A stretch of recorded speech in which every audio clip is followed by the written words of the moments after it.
আজকে শান্ত ভাইয়ের এই ভিডিওটা দেখেন। সানি ওই যে হেরা তোর বাড়ি পিছিয়ে ছিল। আপনারা আইছেন, একটা মিনিট দাঁড়ান, আমি অনি আইতাছি।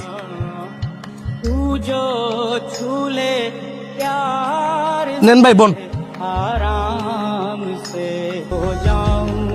এই লোকটা কি আপনার কাছের কেউ? হ, সমস্যা নাই, হ্যাঁ আমার আপন স্বাস্থ্য ভাই। তাইলে ঠিক আছে, এখন আপনি ধরেন বয়ার একটু সময় নষ্ট না করিয়া আপনি সুদান বুঝালন। কি এর ওষুধ রে? ঘরে কেউ অসুস্থ হয়েছে নাকি?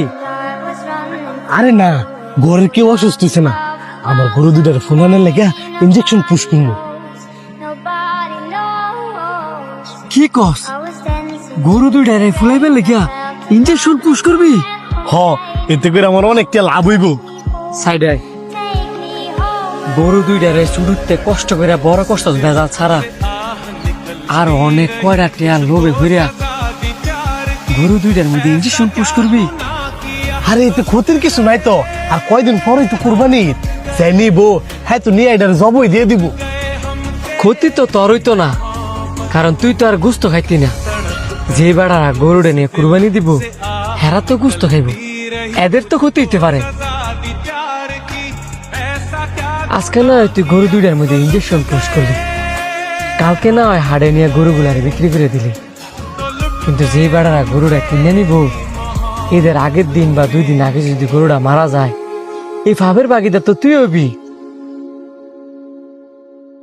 তুই যদি গরু দুইটার মধ্যে ইঞ্জেকশন পুশ করস, হয়তো বা এখন গরু দুইটার বোবা পানি দেখে তোরা কিছু করতে পারতো না, কিন্তু হাসরের ময়দানের দিন আল্লাহ পাক তো ঠিকই তাদের জমান খুলে দিব।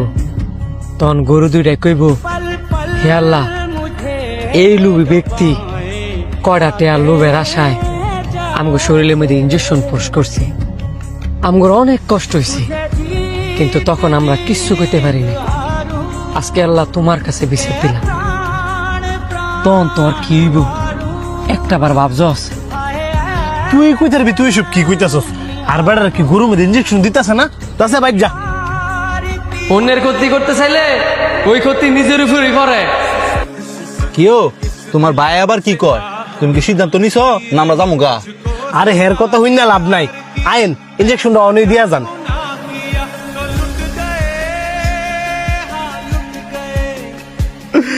আল্লাহ, আমি না দুটা লুবি করছিলাম, এই কারণে তুমি আমার এমনি নিঃস্ব বানাই দিবা। আল্লাহ পাক তোরে নিঃস্ব করে নাই, তোর লোভ তোরে নিঃস্ব করে দিছি।